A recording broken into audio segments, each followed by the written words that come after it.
3, 2, 1. Buenas tardes.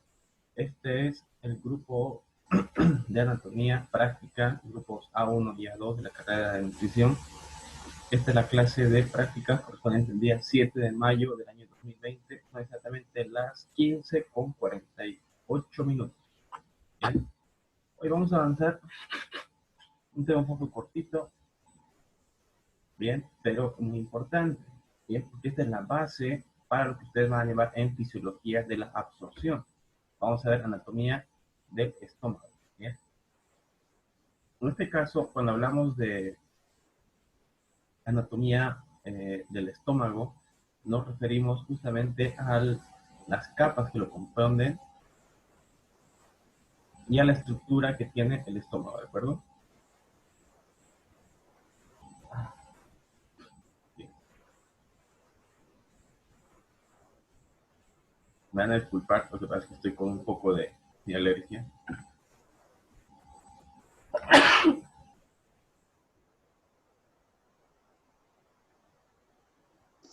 Cuidado, profe, cuidado con el coronavirus.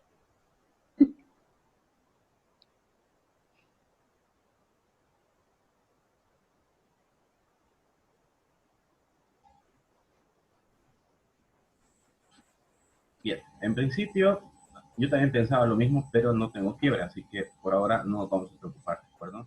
Ya veremos cómo estoy la semana siguiente.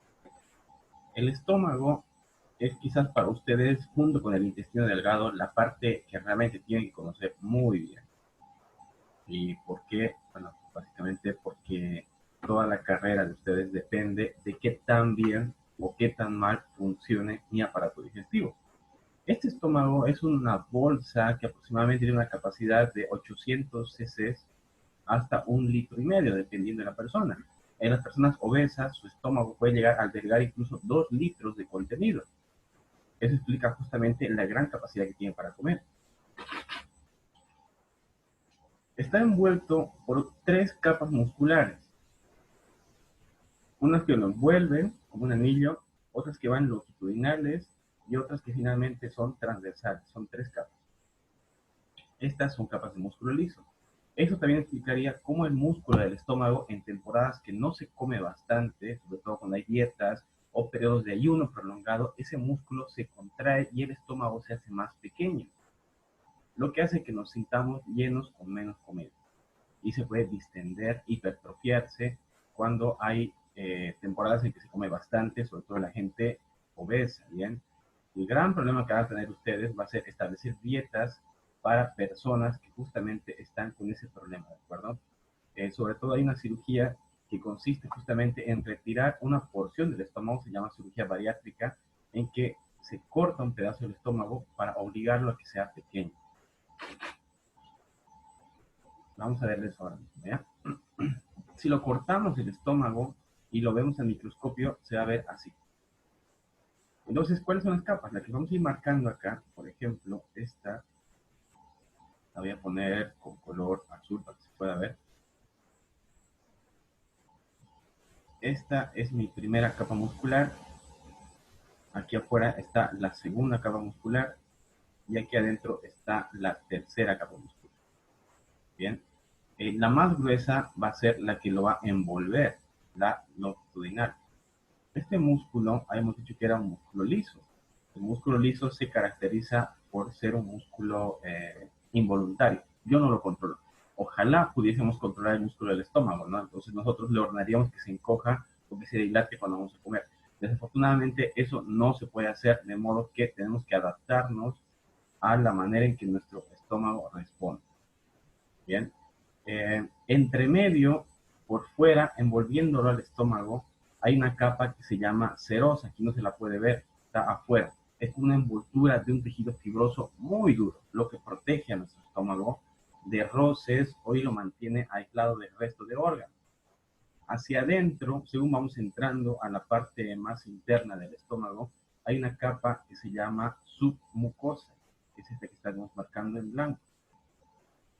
Esta submucosa es importante, vamos a poner acá submucosa,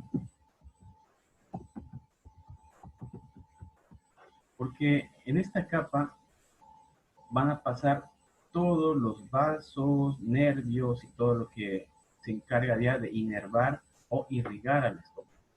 Bien, ¿a qué me refiero? Por aquí van a pasar, por ejemplo, las arterias gástricas que van a mandarle sangre y oxigenar el músculo. Van a pasar también los nervios.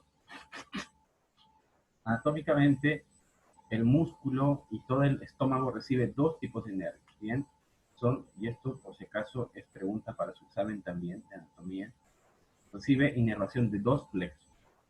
Bien, el plexo de Meissner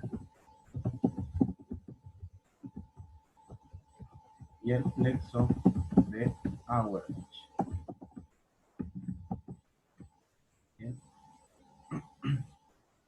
Y bueno, ¿para qué nos interesa saber esto? Pues justamente porque estos dos plexos, uno, el plexo de Auerbach, va a mandarle inervación motora. Gracias al plexo de Auerbach es que el músculo se puede contraer o dilatar.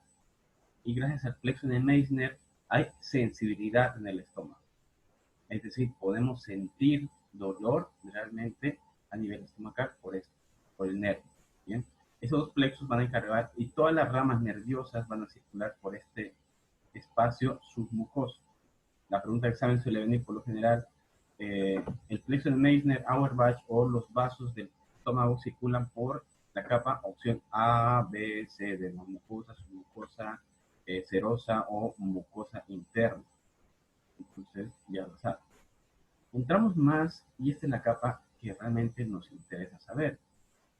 Esta que están viendo acá es la que está interna, la que está en contacto directamente con la comida, el interior de la bolsa. Esta capa se llama capa mucosa. Y no es que solamente sea moco, produce moco y se da la absorción de muchas cosas, pero en esta capa es donde se da todo ese proceso de elaboración del jugo gástrico. Bien, vamos a ver esta capa un poquito más de cerca, vamos a ver cómo está compuesta, ¿de acuerdo? A toda la capa mucosa, la que les acabo de marcar, vamos a llamarla lámina propia del estómago. A diferencia de otras partes del intestino, esta lámina propia es bastante más gruesa. Microscópicamente mide casi 1 milímetro. Puede parecer muy poca cosa 1 milímetro, pero en el microscopio eso es grande, muy grande, realmente, una capa muy gruesa. Bien, vamos a ampliarla mucho más y esta es nuestra capa mucosa. Está compuesta por dos zonas. Bien, la parte de arriba, la superficial, que hace contacto directamente con la comida o con el jugo gástrico, y la capa más interna, bien, que es la capa glandular, que sería esta. Bien, esta capa glandular está compuesta por un montón de glándulas que producen un montón de secreciones. Hoy día vamos a ver unas que son las más importantes, quizás, que son las glándulas parietales. Quiero que se acuerden de esto y otra cosa más que normalmente se pregunta en los exámenes. Toda la superficie de este estómago, vamos a quitar primero, ya, toda la superficie de este estómago, para que la acidez del jugo gástrico no destruya estas paredes, está tapizada por un tipo de epitelio. Este epitelio tiene forma de columna. Se llama epitelio cilíndrico o epitelio columnar, también se lo llaman en algunos libros. Bien, este epitelio son como pequeñas columnas o como pequeños tentáculos, unos juntos con otros, que lo que hacen es proteger al estómago de que el ácido, vamos a poner aquí como HCl, ácido clorhídrico, que producimos, no destruye el ácido clorhídrico. Si se dan cuenta que un pH de 2 destruye completamente todo lo que toca. A nosotros no nos perfora el estómago justamente por este epitelio que tiene la superficie. Y además por una gruesa capa de moco que está por encima. Y esta capa de moco se produce justamente aquí abajo. Bien. Vamos a ver cómo es que trabaja entonces este aparato digestivo, sobre todo el estómago. Este es otro corte, nos fijamos bien, aquí abajo está la muscular, la submucosa, perdón, y toda esta capa gruesa es la lámina propia. Todo lo que están viendo aquí debajo, en rosadito, es la capa glandular, y solamente en la superficie está la capa epitelial. la que lo recubre, la que lo protege. En otra fotografía también. Y ahora, ¿cómo funciona este aparato digestivo? Vamos a ver, ¿ya? Vamos a salir de acá y entramos a una, vamos a poner mi pizarra. Quiero que traten de imaginarse cómo es esa pared del aparato, del estómago, y cómo funciona. Vamos a hacer un pequeño esquema, ¿ya?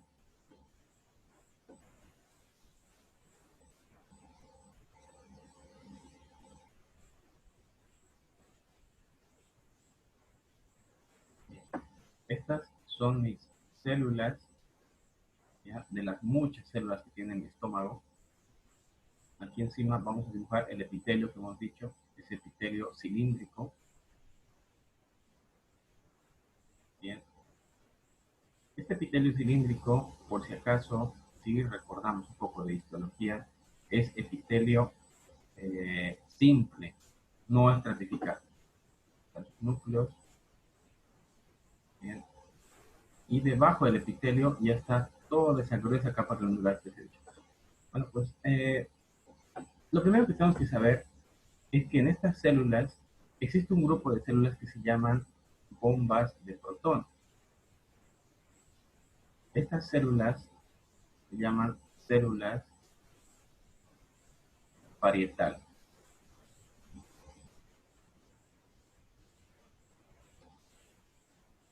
Están justamente en la capa mucosa del estómago. Estas células parietales tienen una especie de grupo muy especializado que se llama bomba de protón. Bueno,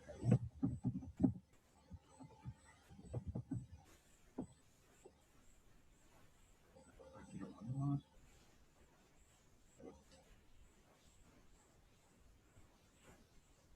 Perdón. Bien, entonces, esta bomba de protones va a estar dentro de las células parietales. Esta es una célula parietal, esta es otra célula parietal y esta es otra célula parietal, ¿ya?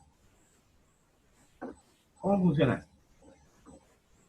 ¿Quién de ustedes ahora mismo está con hambre?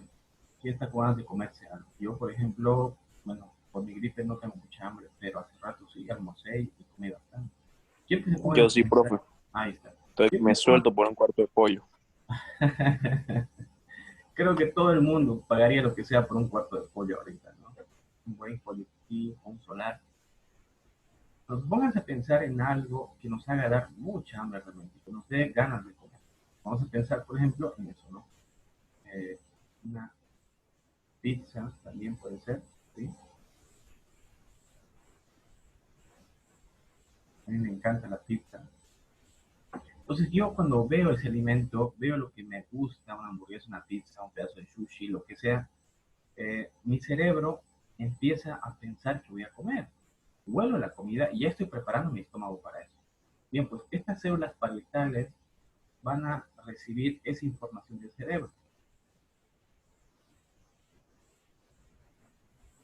Ya está acá. Ya sabemos que esta es la bomba de protones. Entonces, estas células parietales van a recibir información del cerebro. El cerebro va a mandar información hasta el estómago y le va a indicar de que vamos a empezar a comer y va a empezar a prepararlo. Entonces, ¿quién se va a encargar de esto? Esta bomba de protones. Aquí va a empezar a producirse el jugo gástrico o el ácido clorhídrico para disolver los alimentos que van a llegar. Pero algo que tenemos que saber, y un error que se suele cometer por lo general, es pensar que estas glándulas producen ácido clorhídrico, siendo que no es así. ¿Bien? Voy a contarles exactamente cómo pasa la cosa, porque a partir de aquí establecemos tratamientos para estos pacientes con gastritis, por ejemplo, o también tiene mucho que ver con la dieta. El mensaje llega hasta mi estómago, ¿verdad? Esta bomba de protones inmediatamente lo que hace es empezar a liberar cloruro de potasio. No tiene nada que ver, ¿no? Entonces, ¿por qué mi estómago empieza a producir cloruro de potasio? Empieza a liberar moléculas. Vamos a poner otra aquí, otra de cloruro de potasio. ¿Sí? moléculas de cloro y potasio. Entonces, estas empiezan a flotar aquí afuera y por un proceso químico, al tocar el exterior, se van a separar. Van a empezar a hacer moléculas sueltas de cloro y de potasio. Esta bomba de protones se llama así justamente porque absorbe, es como una gran aspiradora, absorbe y elimina, tiene mucha potencia. Al mismo tiempo, va a empezar a aspirar u obligar que el potasio vuelva a la célula otra vez. Entonces este potasio va a volver a la célula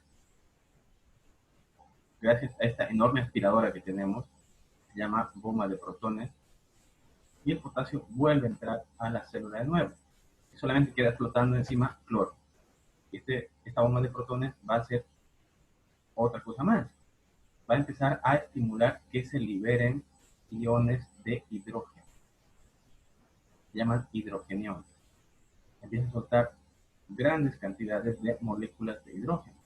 De modo que solamente, como ya no hay potasio, solamente hay cloro, queda una reacción química para que se junten ambos. Junta el hidrógeno y se junta el cloro y ¡boom! Magia. Ya tenemos ácido clorhídrico en el estómago.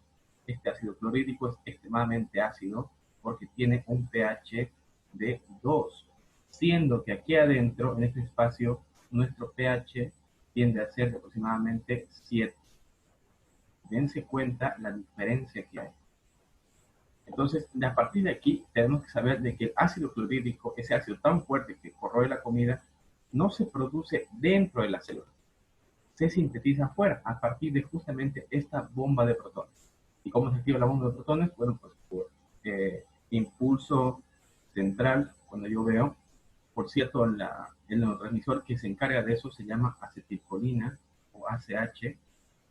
Cuando yo veo la comida, mi cuerpo empieza a liberar acetilcolina, esta llega y empieza a liberarse el ácido clorhídrico. Otra vía por la que se empieza a producir se llama vía de la histamina. Esto es importante porque la histamina se empieza a liberar no cuando huelo o veo el alimento, sino cuando estas células detectan ya de que hay comida. Cuando detectan que hay comida, se empieza a liberar mucho más. Hablamos de casi un 80% de producción de ácido clorhídrico gracias a la histamina. Bien. Esto es importante desde el punto de vista fisiológico y anatómico porque en los pacientes que están enfermos, por ejemplo, que están en reposo mucho tiempo, se suprime justamente la función de la acetilcolina. ¿Se acuerdan, por ejemplo, de que hay ustedes lo deben conocer, hay unas pastillas para bajar de peso, se llaman Centis, el famoso Centis o la fentermina? Hoy en día, todas me piden eso, que les haga una receta del Centis. Si no lo conocen, pues voy a tomar un poquito. Centis o fentermina es un tipo de anfetamina que lo que hace es justamente inhibir el apetito. ¿Cómo inhibe el apetito? Bueno, pues inhibe este circuito de la acetilcolina que manda la información del cerebro al estómago para que produzca ácido gástrico. Al inhibir el ciclo de la acetilcolina, no importa que yo esté viendo algo que me agrada mucho, un cuarto de pollo, una pizza, ¿qué les digo? Un donut, lo que sea. Se va a inhibir este ciclo. Al inhibir este ciclo, la sensación o la percepción de querer comer va a disminuir. ¿De acuerdo? Es una manera en que se suprime el centro Le del... dan náuseas, ¿no? Algunas dicen con esas tabletas. Bueno, les voy a contar lo que pasa. Que la fentermina o Centis no solamente inhibe la acetilcolina, sino inhibe otro centro que es el centro... Lo que pasa es que esta acetilcolina no solamente estimula la secreción gástrica, sino también estimula la secreción de las glándulas salivales. No se olviden de que cuando vemos algo que nos da mucho gusto, que queremos comer, nuestra boca empieza a salivar también, ¿verdad? Entonces, esto está mediado por la acetilcolina también. Si estamos cortando la acetilcolina, no hay producción de jugo gástrico y tampoco va a haber producción de saliva. Por ende, mi boca va a estar seca. Obviamente, no quiere decir que vaya a quedar seco, pero la producción del 100% va a bajar un 50% aproximadamente. Por eso viene ese efecto secundario a veces de la boca seca, que suele ser la principal. ¿Cómo se la soluciona? Tomando agua, ¿no? La gente toma bastante agua y al tomar agua se siente lleno. Entonces eso alivia también esta sensación de llenura que tenemos. Bien, ahora, ¿en qué momentos este ciclo va a verse suspendido también? En pacientes que estén internados y recostados mucho tiempo. Y este es el gran problema que ustedes suelen tener, porque se le establece dietas para pacientes que están internados durante mucho tiempo. Hablamos de 2, 3, 6 semanas, incluso meses pueden estar, y como están recostados, su requerimiento calórico disminuye bastante. Entonces ustedes lo que tienen que hacer es establecer dietas de lo esencial. ¿Qué es lo esencial? Bueno, pues una dieta que esté equilibrada entre carbohidratos, que sea predominantemente de proteínas y que tenga muy pocos lípidos. Además de que como son personas que están recostadas mucho tiempo, la motilidad intestinal va a empezar a disminuir. Cuando estamos recostados o cuando estamos estáticos mucho tiempo, la sangre deja de llegar al estómago como tenía que llegar. Y al llegar poca sangre, el músculo no se contrae como debería contraer. Las contracciones musculares bajan, de modo que el estómago se va a mover mucho más lento. ¿Qué quiere decir eso? Que la digestión de estas personas que están recostadas mucho va a ser también mucho más lenta, va a ser más despacio la absorción. Entonces, tenemos que darles alimentos a estas personas que sean fáciles de absorber y fáciles de digerir. Bien. A un paciente que está internado durante 6 meses recostado en la cama, ¿le podemos dar una carne a la parrilla? Yo creo que no. No le podemos dar un cuñapé tampoco. Un cuñapé, si se acuerdan bien, un cuñapé, por ejemplo, es un almidón. Es algo que está compuesto por muchos carbohidratos, por cadenas largas de glucosa que son difíciles de disolver. Eso lo vimos en la anterior clase. La amilasa ayuda un poco, pero realmente es muy difícil que se pueda absorber. Como tal, tienen que ser dietas limpias o dietas ligeras que sean fáciles de disolver en este nivel y fáciles de absorber en el intestino delgado. Otro gran problema que suelen tener los pacientes, y lo vamos a ver acá, es cuando empiezan, vamos a quitar esto, cuando empiezan los procesos de la deficiencia de la absorción del hierro y las posteriores anemias. Algo que no les comenté acá, y ahora lo vamos a hablar, es que en el estómago se absorben dos elementos muy importantes. Esto, vamos a acá.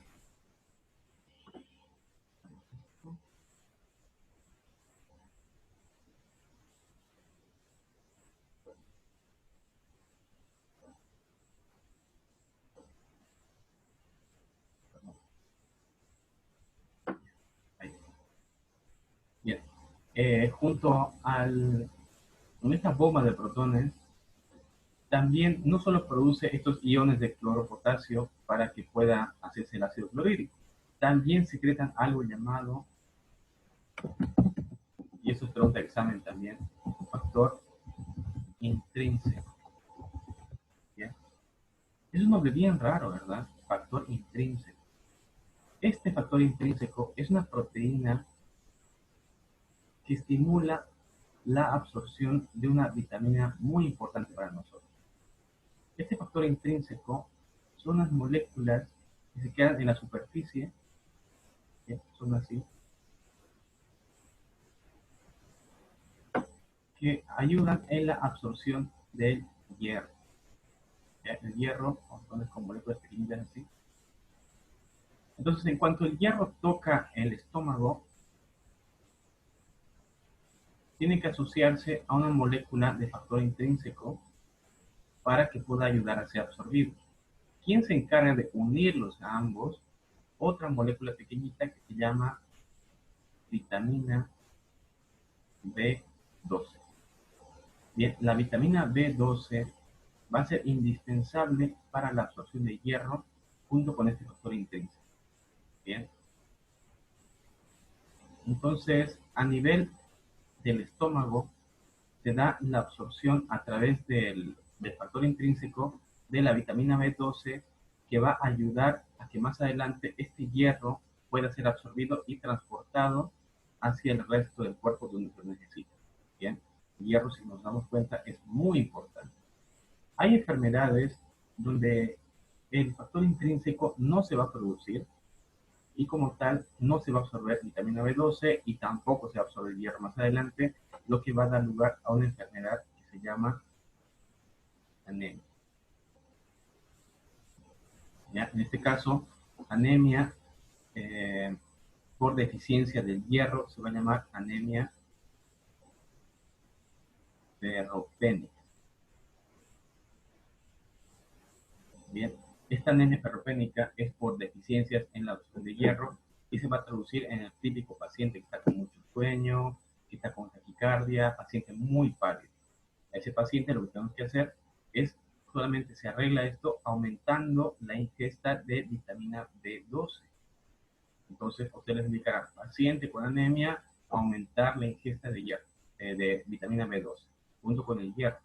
Bien, entonces aumentamos ingestas de alimentos que puedan tener vitamina B12, pescado, aceites esenciales, cereales secos, frutos secos como pistachos, maní, ¿qué más tiene vitamina B12? Cítricos también, que van a ayudar a esta absorción. ¿De acuerdo? Ahora, ¿cuándo comienzan los problemas, tanto para nosotros los médicos como para ustedes los nutricionistas? Cuando esta absorción se ve dificultada por enfermedades de base. Hace un tiempo atrás, un alumno me consultó por las gastritis y por los procesos inflamatorios a nivel del estómago que dificultaban la absorción. Bien, aquí yo sé que más de una persona de ustedes ha tenido gastritis o ha sentido ese malestar, o es que la tienen todavía seguramente a este nivel. ¿Y qué es lo que pasa, por ejemplo, cuando nos duele la cabeza mucho y nos tomamos una aspirina? Bueno, la aspirina nos alivia, ¿verdad? La aspirina, ibuprofeno, paracetamol, diclofenaco, tiargin, llámenlo como quieran. Estos analgésicos se llaman AINES, antiinflamatorios no esteroideos. Bien, estos antiinflamatorios no esteroideos no solamente alivian el dolor, no solamente son antiinflamatorios, su efecto secundario actúa directamente sobre estas células gástricas, estas células parietales.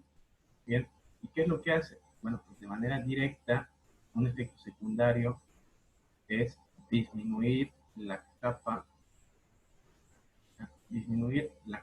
de moco que nos protege. ¿Bien? Aquí debajo de estas células cilíndricas hay una gruesa capa de mucosa que protege al estómago de su propio ácido. Estos AINES lo que hacen es cortar esa producción de secreción mucosa, ¿bien? Y esta capa mucosa con el tiempo va disminuyendo. Al disminuir la capa mucosa, queda desnudo el epitelio cilíndrico que nos protege, ese epitelio que estamos viendo acá, y este epitelio al tocar el ácido clorhídrico empieza a inflamar. ¿Bien? Y al inflamarse produce los cuadros famosos que conocemos de gastritis. Si perfora más todavía puede acabar lesionando toda la mucosa, perforándola y produciendo las famosas úlceras. Entonces, en esos casos utilizamos el famoso omeprazol, ¿verdad? El omeprazol lo que hace es actuar inhibiendo estas bombas de protones. Si recordamos bien, las bombas de protones son las que liberan las moléculas para hacer ácido clorhídrico. El omeprazol lo que hace es cortar esas bombas de protones para que no se produzca ácido clorhídrico. Así alivia. Pero realmente el principal problema es justamente de que esta úlcera se está produciendo porque estamos tomando AINES. Bien, el efecto secundario justamente de esto es eso, ¿no? Predisposición a formar úlceras.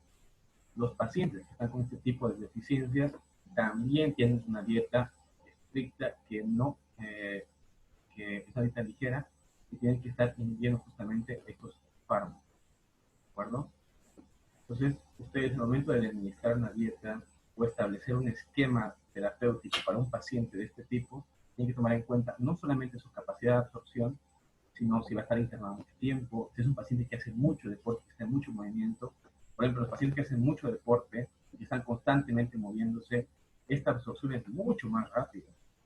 Y además que los pacientes que están nerviosos todo el tiempo, que están en mucho movimiento, la secreción de ácido clorhídrico también va a aumentar mucho más. Al aumentar, lo que va a producir justamente va a ser que sean predispuestos a tener úlceras también. Yo sé quiénes aquí, por ejemplo, vamos a terminar ya, quiénes aquí van al gimnasio, quiénes van muy seguido al gimnasio ya.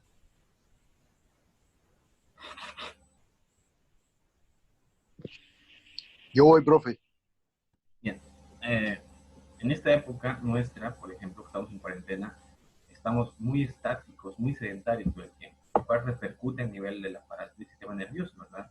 Nos pone nerviosos, nos pone estresados, y ese estrés va a estimular la producción de ácido clorhídrico también. Ustedes, su trabajo, ¿cuál va a ser? Pues ayudar a establecer justamente dietas que sean fáciles de digerir para sus pacientes. Hace algún tiempo atrás una docente suya, creo, dio una charla justamente sobre las dietas que tenían que seguir las personas que están en esta temporada, ¿no? Dietas que sean fáciles de digerir y que sean ricas, justamente lo que hablamos ahora mismo en complejo B, en vitamina B12, para estimular la absorción de hierro principalmente. Bien, esto de manera muy resumida es la anatomía de la absorción del aparato digestivo, principalmente en la parte del estómago, y algunas deficiencias como las hemos visto ahora, justamente que es la anemia. La semana siguiente ya vamos a hablar sobre intestino delgado, grueso y la eliminación. Bien, estoy haciendo un poco de pausas con esto, estoy más despacio porque esta parte sí que es muy importante, porque cuando llega fisiología, esto es quizás lo más importante que ustedes tienen que saber.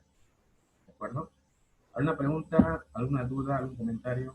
¿Alguien está con gastritis aquí? También, profe, tengo. No digo. ¿Qué tomas, omeprazol? Nada. Bueno, ya sabes, entonces la mejor forma de cortar la gastritis suele ser justamente tratar de bajar el ritmo, ¿no? El mismo ritmo de estrés es lo que estimula a veces la producción de ácido gástrico. Antes de acabar, nos vamos a tomar nuestra foto, tenemos la cámara para la foto y nos vamos a seguir pasando clase, ¿no? Con tu grupo.